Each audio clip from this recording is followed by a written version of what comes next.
of the second stage, right underneath where you see the unpressurized trunk of Dragon, which is indicated by the half black and half white indicators, the black being the solar panels that provide power to the Dragon on its transit to the International Space Station. Got that confirmation of strong back retract. We should be able to visually see that strong back. The strong back will retract about 2 degrees away from the vehicle. Then at liftoff, the strong back will actually go back to 45 degrees. That strong back is part of the transporter erector, which provides the liquids and gases and electrical connections to the vehicle.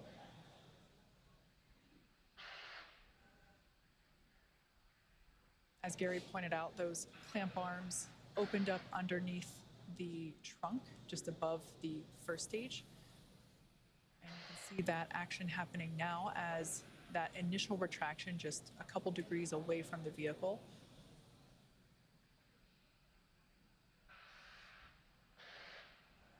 At this point in time, fueling remains underway, propellant load remains underway. All fuels are loaded. That RP1 liquid oxygen load should... Stage 1, lock flow complete. There, we just heard that call out that is all done. Second stage LOX load still underway. That will wrap up at about T-minus 2 minutes. Now that that first stage liquid oxygen load is complete, we'll see some more of that white gaseous cloud forming around the vehicle due to those lines being Dragon closed is off. in terminal count and on internal power. All right, good call out there indicating that Dragon is running on its own power. We are in the terminal count now at T-minus 2 minutes and 29 seconds. The crew remains comfortable there on the right-hand side of your screen. About 15 seconds remaining in stage 2 LOX load.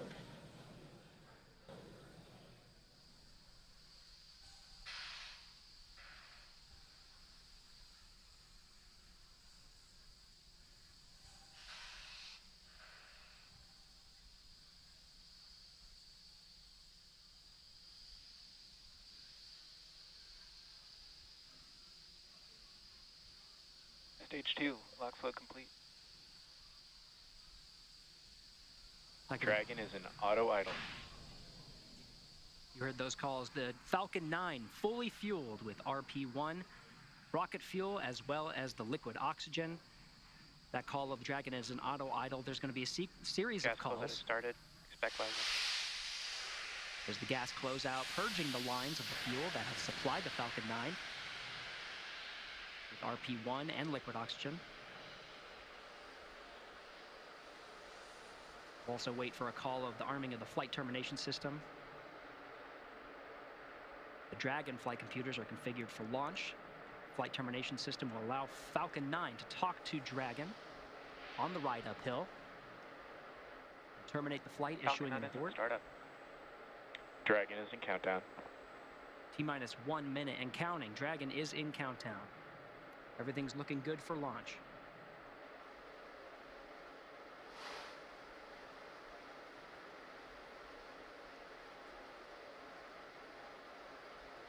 Dragon, SpaceX, go for launch. SpaceX Dragon, copy. Go for launch. T-minus 30 seconds. T-minus 30 seconds and counting. All teams pulled go.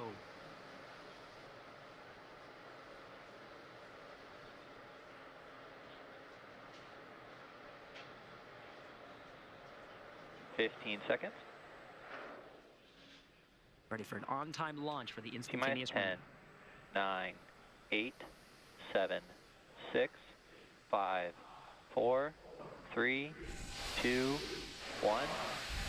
Engines full power and liftoff of Crew-6. Go Dragon, go Falcon.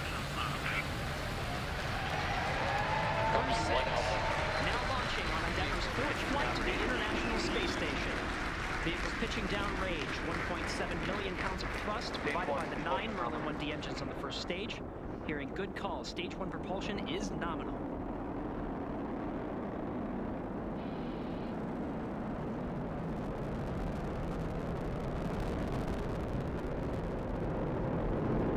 We're now at T plus 34 seconds into the 6th rotational crew mission on board Dragon and Falcon 9. Power and telemetry nominal. Stage 1 throttle down. So there we heard the call out indicating that the first stage engines will begin to throttle down in preparation for max Q, which is the moment of maximum aerodynamic pressure that the vehicle will experience during flight. Vehicle is supersonic. That call out there indicating the vehicle's traveling faster than the speed of sound. Max Q. Stage 1 throttle up. All right, now that we're past max Q, 1 Bravo. Copy, 1 Bravo. That 1 Bravo indicator are different abort modes that are called that allow the ground teams and the crew to track about the position of the Falcon 9 and the Dragon as they make their way up the eastern seaboard. In the event of an abort, these different abort modes would indicate about the position where Dragon would land, started.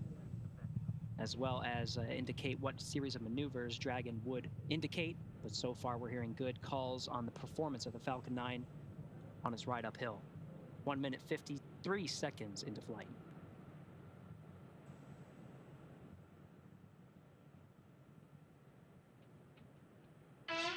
we're about 30 seconds away from main engine cutoff, which will be followed quickly by stage separation and second engine start, which is the ignition of that MVAC engine on the second stage.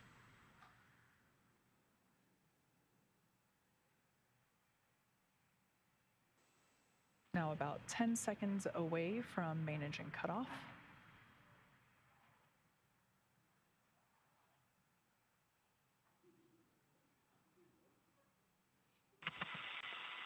Two Alpha. Copy, 2 Stage Alpha. separation confirmed.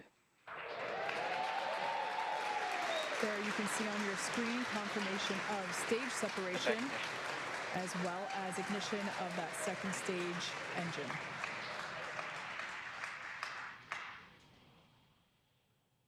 Second stage is now carrying the Crew-6 astronauts to orbit. Beautiful view there on the left-hand side of your screen coming from the first stage, which, as you can see, is still gaining in altitude. It has not yet reached its apogee. A beautiful view of the Florida Space Coast there in the background. Meanwhile, we're tracking good performance on that MVAC engine. On the screen to your right, we'll be hearing periodic performance calls about once every minute of the status of the trajectory of the second stage and the Crew-6 astronauts that are inside Crew Dragon Endeavour. We'll also be hearing call-outs, Bermuda. just like you heard just there, as we pass over the various ground stations along the ascent track. Dragon, SpaceX, nominal trajectory. There's that performance call-out. Dragon acknowledges nominal trajectory. As for the first stage there on the left-hand side of your screen, that first stage still gaining in altitude, although that gain is slowing down. It will be making its way back down to Earth, landing, attempting a landing on our drone ship. Just read the instructions, which is located off the Florida coast by a couple hundred miles.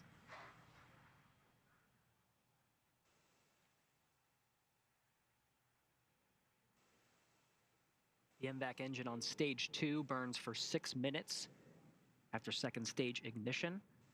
We'll continue to see this engine burn until about 8.5 minutes into today's flight. Dragon, SpaceX, nominal trajectory. SpaceX Dragon nominal trajectory. Again, these performance calls happen once a minute. Flight teams continuing to track the Falcon 9 and its ascent. Everything's looking good so far. You'll also continue to hear those check-ins of the ground stations as we pass them. At this point in time, we're roughly 2 minutes away from the next major event, which will be the entry burn for the first stage. We will relight 3 engines, 3 M1D engines on that first stage to help slow the vehicle down as it re-enters the Earth's atmosphere. We're approaching 200 kilometers in altitude. It's about 124 miles. Meanwhile, velocity. Dragon, SpaceX, nominal trajectory. Good trajectory calls. About to pass 12,000 kilometers per hour. SpaceX Dragon acknowledges nominal trajectory. It's about 7,500 miles per hour.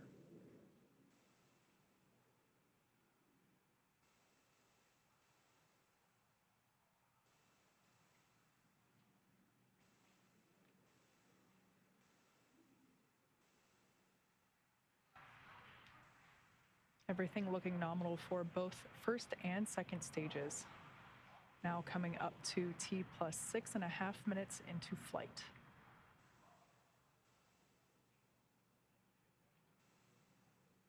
Mostly what we're hearing now are the performance calls in the second stage. In about a minute is when we'll see a series of events in rapid succession. It's been a pretty good pace since second stage ignition. About less than a minute from now, we'll start to see Dragon, more action on the SpaceX, first stage. Nominal trajectory. SpaceX Dragon nominal trajectory.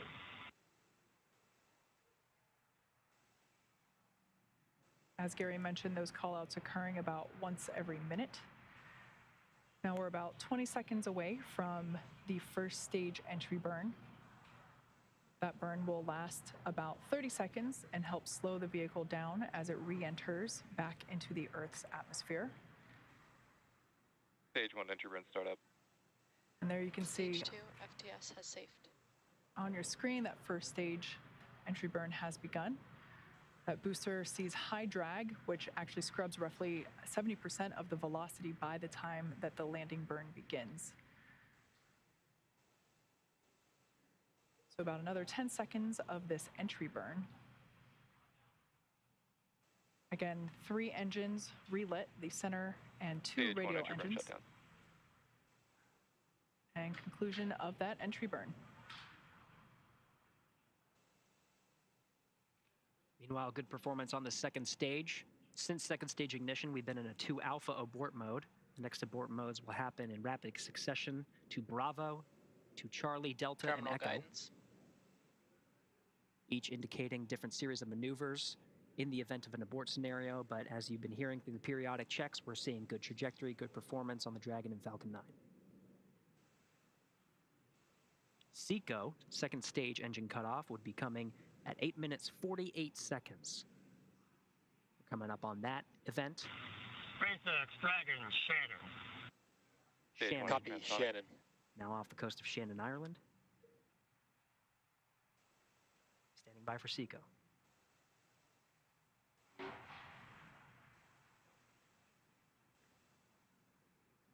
MVAC shutdown. Stage 1 landing burn. And there we heard the call out indicating that landing burn. Dragon, SpaceX. We have a nominal orbit insertion. Great news there for SpaceX Dragon copies nominal orbital insertion. great news escape system disarmed. for Dragon Endeavour. Stage 1 landing leg deploy. Attempting to land on our drone ship. Just read the instructions. Stage 1 landing is across the signal. And there you can see on your screen, and also indicated by the cheers behind Acquisition me, signal. Finland. successful landing of this booster. Its first trip to space, and therefore its first landing. An eruption of applause here at SpaceX Mission Control. And of course, after second stage engine cutoff, you heard that call that the crew is in orbit. They're now in a coast phase, where the second stage remains idle for about 3 minutes before Dragon separates from the second stage. Meanwhile, you can see that first stage in the legs right on target. We're now getting views from the second stage. You can see this is one of the cameras that's pointing up into the trunk of Dragon. Of course, we're continuing to get views of the expansion nozzle at the end of the MVAC engine. But the Crew is in orbit. Falcon 9 has almost done its job. It completed its job with propelling the astronauts through the 6 minutes of the second stage, and of course, the more than 2.5 minutes of the first stage. Continuing in this coast period. We're heading to about the 12-minute mark after launch. So we're approaching 11 minutes right now. But it's great to see the Crew in orbit. Of course, we are waiting for that separation. You can see this view right here of the MVAC engine. The second stage really in just an idle position, really just coasting, not many commands being issued from the Falcon 9. But of course, at the very end, we'll actually issue the command for separating the Dragon from the Falcon 9. You may see a series of burns. The Draco engines on the service section of the Draco will fire and increase separation distance from the second stage. Once again, live view there from the second stage looking up into the trunk, which of course is the unpressurized section that goes along with the Dragon capsule to the International Space Station. That's where we are able to store basically cargo that is able to be exposed to the vacuum of space. So a great view there looking up into the trunk. That will be hopefully the first views that we get of that separation event, which we're expecting here any second.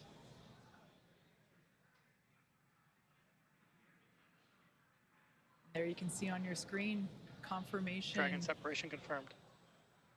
Of that separation confirmed.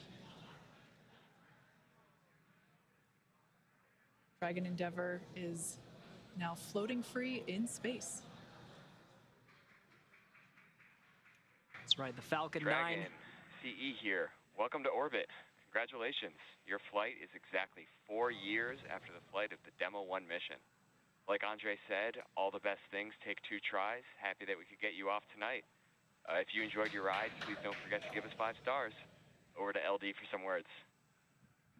Also, a friendly reminder to put your sushi orders in for CRS 27. Have a safe ride to the space station, and we look forward to seeing you when you get home. Thank you for flying SpaceX. Expected loss of signal, Bermuda. And SpaceX Dragon copies all. That was fantastic. Thank you.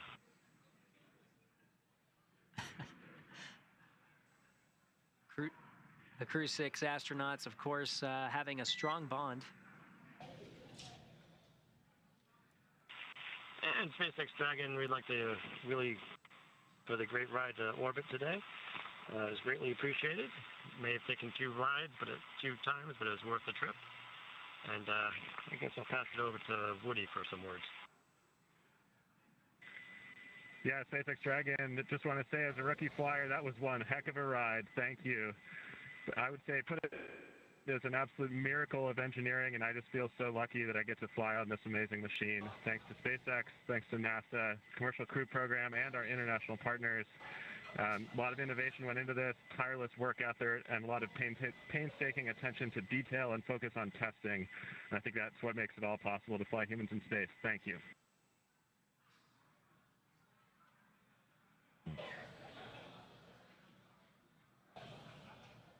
Some really nice words. Всем, ребят, большое за подготовку, за то, что помогали в этом деле мне и всем ребятам. И я хочу сказать, что сегодня человечество делает еще один шаг в подготовке к новому большому скачку. И для меня огромная честь быть частью такой большой и дружной семьи, величайшей международной команды, как Международной космической станции, работая вместе на благо всего человечества. Today humanity takes another step for next big leap, and for me a huge honor to be part of such a big and friendly family and the greatest international team of the ISS, working together for all mankind. Thank you.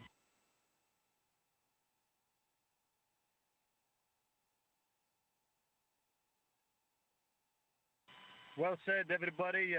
Allow me to say a few words in Arabic first. السلام عليكم ورحمة الله وبركاته. الحمد لله وصلنا الفضاء. بس بغيت أشكر أمي وأبوي وأشكر عائلتي. شكرا للقيادة الرشيدة وشكرا لمركز محمد بن راشد للفضاء اللي يعطوني الثقة هذه، وكذلك أشكر كل من جهزنا ودربنا لهذه اللحظة التاريخية من مختلف وكالات الفضاء في أنحاء العالم. شكرا لكم جزيلا. شكرا SpaceX لإيصالنا للفضاء. I would like to say thank you for everybody. Thanks to my parents, my family, thanks to our leadership, the Mohammed bin Rashid Space Center for their trust. Thank you for everybody who trained us and got us ready for this mission. This is incredible. Launch was incredible, amazing. Thank you so much. And last but not least, thank you NASA, thank you SpaceX for flying us to space. Go Dragon, go SpaceX. And allow me to introduce our 5th crew member. His name is Suhail, and Suhail is the Arabic name for the star Canopus. And in the Middle East, we anticipate the appearance of Canopus because it marks the end of summer and the beginning of cool time. And Canopus is actually the second brightest star in the night sky. And this is the second flight for Suhail because he flew with astronaut Hassan Mansouri in 2019. And many people think Suhail is an alien, but to me, Earth in a spacesuit, but with high ambitions. Thank you once again, and talk to you from the ISS.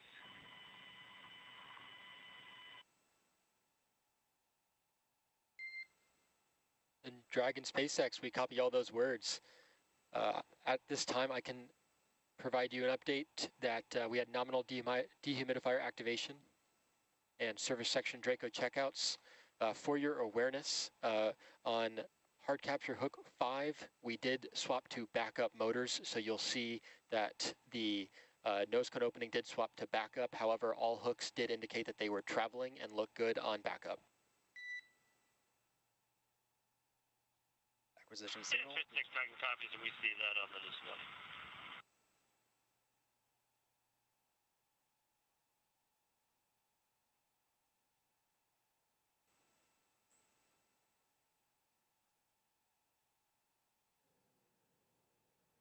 All right.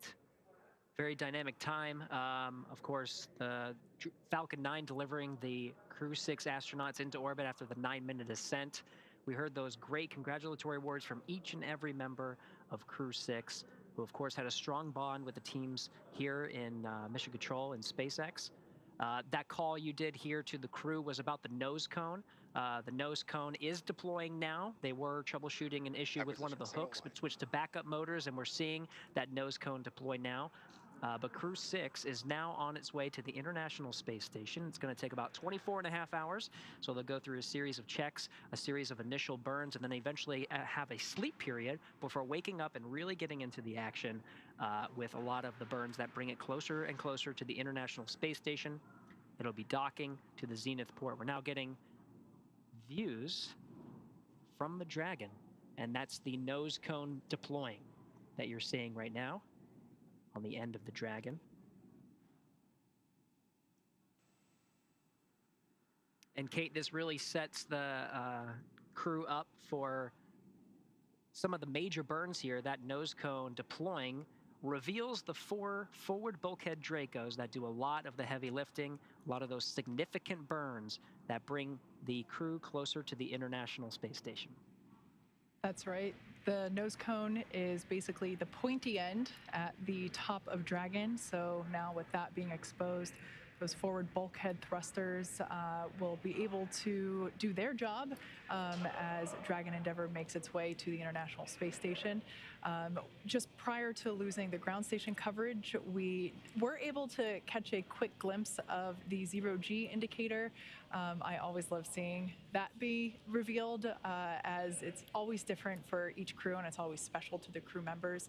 So I love the words that were shared around that. And I personally have a strong connection to this capsule. This was the Demo 2 capsule, the Crew-2 capsule, the Axiom 1 capsule, and now the Crew-6 capsule. And so it always brings a lot of pride and joy to see this particular capsule fly in space safely once again. So with all that being said, let's head back over to Daryl and Raja, who saw all of the liftoff action live.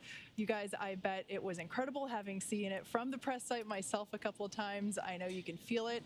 Tell us how it was to see this crew lift off. Absolutely, Kate, and thank you for the toss back here to the Kennedy Space Center. And on that point, we got to get Raja's reaction first, because it was his first launch. He's been on a rocket. He's been to space. To see the outside. First time watching a launch. Yeah, that was awesome, Daryl. It was better than I expected. So I think a much more throaty, rumbling sound once it started to pitch over, and a beautiful night here, so we could see the second stage light. We could actually see the throttle down for from stage 1 to stage B, which was really cool. Saw the separation, saw the light go out when the first stage separated, saw the second stage light, and got to watch it pretty much all the way to 2 Bravo. It was pretty impressive. To 2 Bravo. Sorry, those are different launch escape phases. So yeah, it was awesome seeing it from the ground and just kind of thinking through what that ride was like a while ago. But I'd rather be on the inside than the outside. But it's pretty here with us. But it's pretty impressive from both views. Yeah, we're so glad to see them. And exciting that they're on the way to the space station. So happy for them. No doubt. Congratulations to not only the crew that is getting up into space, but also everyone who helped make it possible. It takes a tremendous number of people in order to pull that off. And that roar, right? Did you feel it in your chest? Yeah, so on the day of, you can feel it there and you can feel it here. You could actually feel the vibration. They can actually bodily, it's actually vibrating your body, Visceral, the ground around you. And I think just the coolness of it, it's almost daytime around the launch pad when it first lit, just with the humidity, the temperature dew point spread right now. There's a lot of moisture in the air, so just the reflection of the light, you actually couldn't even see the top of the rocket. It was the plume lit up the whole horizon. So basically, as far as you could see, 180 degrees here, it just looked like daylight for the first about 20 seconds. So it was really, really cool. Well, your first launch, watching. Yep, I'll be back again. Yeah, we're ready to see another one. We love it. Fantastic. All right. As I mentioned before we got to the terminal count and ascent, I said there was a little bit of love in the air, right? Well, why is that? Well, a gentleman by the name of Sabi Farouk brought his girlfriend to the Banana Creek launch viewing location and proposed to her right at liftoff. They're both from Denver. We have a picture, and there it is. There's Sabi and his girlfriend, now fiance, Tamori, and she's sporting the ring. Congratulations to them. What a special thing to do. He had planned out this because during their when they first met, they had their first kiss at a rocket launch, and so he wanted to bring her back to propose, and it happened right here at the NASA Kennedy Space Center. What a neat love story, cool, huh? Yeah, what a great story. Yeah. Congratulations to both of them. And so now let's turn it over to Jasmine, who is with a special guest with some post-launch reaction. Jasmine. Thank you so much, Daryl. Here on the balcony of OSB-2, we had a great view of launch, and the crowd around us just erupted in cheers. It lit up the night sky. Joining us now is Kennedy Space Center Deputy Center Director Kelvin Manning. Thank you so much for being here. Well, it's great to be here, Jasmine. We are so glad to have you. And Kelvin, first question is easy. What did you think of launch? It was spectacular. And anytime we're putting people on a rocket makes it even more special. So we launch satellites, we launch all kind of things, but tonight it was Steve, Woody, Sultan, and Andre, watching them walk out, saying goodbye to their families, and for us to get them off safely onto the International Space Station, that's a huge accomplishment. It really is a huge accomplishment. Daryl just mentioned love in the air, and we saw that great proposal at Banana Creek. And Commercial Crew is really the perfect marriage of our commercial and our international partners. Isn't that right, Kelvin? Absolutely. So government, industry, and international partners, it's kind of like a modern day, what we strive to have like Star Trek. You have all these people from different planets, and we're just getting started here. So maybe one day we'll have people from other planets as well. We really are just kicking things off. And you mentioned, the astronauts flying on today's mission, and that you've actually been on the selection panel for a few of the astronaut classes before. One of those was the Turtles. So pretty exciting for you to get to see Woody fly today, right? Oh, absolutely. Special guy, and really looking forward to seeing him on orbit and then getting him back home and hearing his stories. Yeah, we're looking forward to having him back, as well as the rest of Crew-6. And this was really a great way to kick off the launches of 2023. We mentioned earlier with Janet Petro that we are looking at over 90 launches this year. So what else is going to station in the next few months? Okay, we got a cargo resupply mission, CRS-27. We have Boeing's inaugural flight of the crew flight tests, looking for Sonny and Butch to sometime this spring to fly the CST-100 Starliner to station. That's a huge deal. And we got another commercial Axiom mission that'll go to the space station, and then we'll look at Crew-7 to follow these guys in another 6 months or so.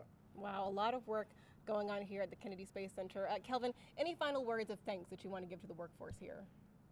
Yeah, it's all about the team, and this is America's space program. You talked about our industry partners, our other government partners, and our international partners. We have a lot to be proud of, and like we said, we're just getting started. So thank you, Jasmine. Of course, and this really is the dream team. We appreciate you being here tonight, Kelvin. All right, thank you. Daryl, back to you. Thank you so much, Jasmine, and you see her working the love in there with the CCP. Well done. Thank you very much. Well, the crew is on the way to the International Space Station. We did hear from the SpaceX team that the nose cone hooks at the top of the spacecraft, right? Yep. The Dragon, they went to the backup motors in order to release that nose cone. That's pretty critical to make sure you get that up. Great redundancy with the system there. But why is that so important that that nose cone comes off? Yeah, so you can't dock to the space station without the nose cone. So as we saw, just looking at the views of the capsule before liftoff, it's closed for aerodynamics, because you don't want the door wide open while you're flying through the air. Once you're in space, of course, there's no drag, so then you can open that up. And that exposes the camera and the sensors that allow the Dragon to dock with the International Space Station. There's a whole lot of stuff going on, so the crew was working the comms back down to the ground and monitoring a whole bunch of systems. So we saw the separation. They have telemetry that gives them information about that. And then the next step is the nose cone deploy. And as you heard the Corps mention, all of those hooks, there's a dozen hooks, 6 of them are holding the nose cone. And then basically each of those hooks has backup and primary motors. So what you heard them describe is one of those went onto the backup motor to open the hook, which is why we have backup motors. Now with the nose cone open, they should be good to continue to the space station. And next thing they'll be talking about is phasing burn, so how they have to catch up. I'm sure there'll be teams looking at the data from that to see if it was kind of like we talked about earlier in the broadcast. Was it actually a problem with the primary motor, or was it just bad telemetry? So the ground has some ability to suss that out with some extra data they have. They can try resetting things. So my guess is when they go to actual docking, they may retry that primary motor just to see if it's working, and then they have the backup motor still as an option.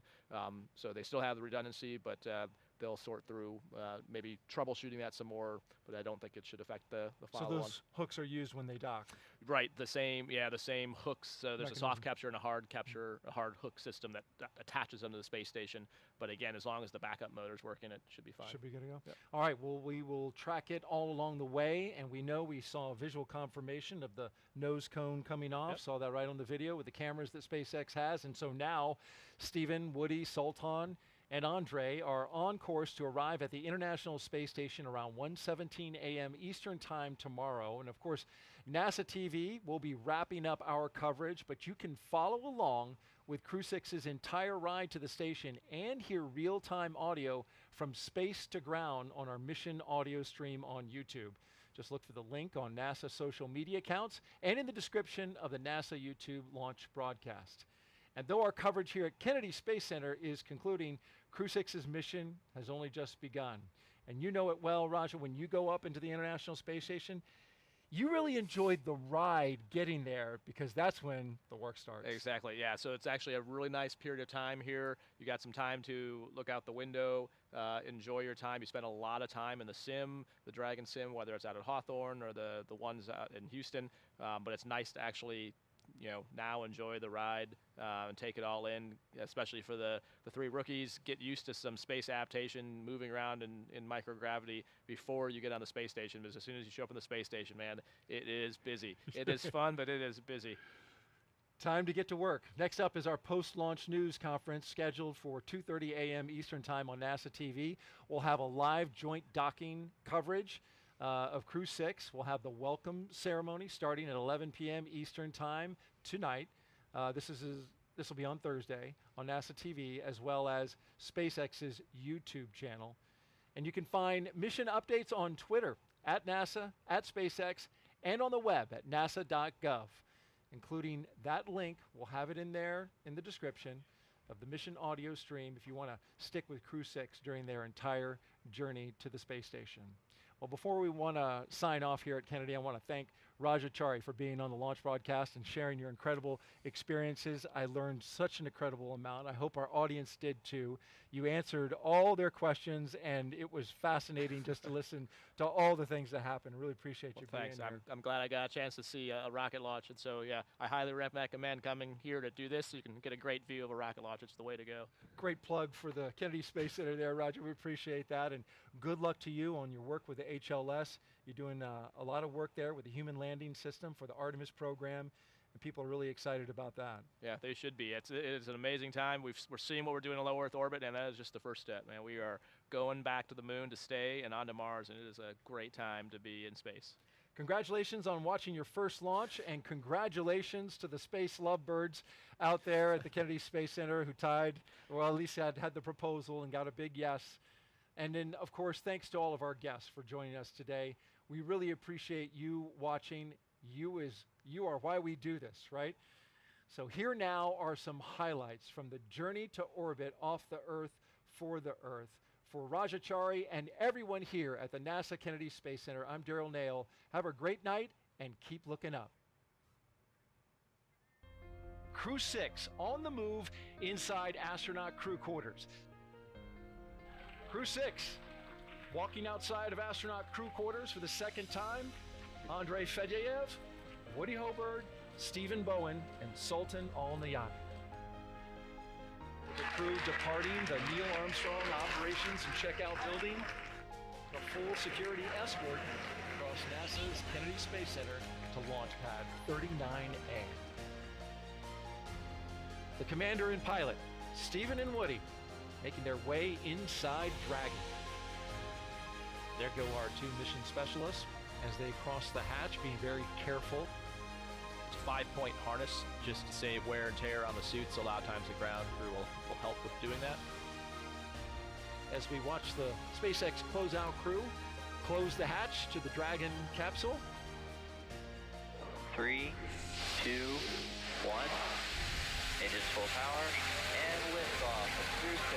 Go Dragon, go Falcon.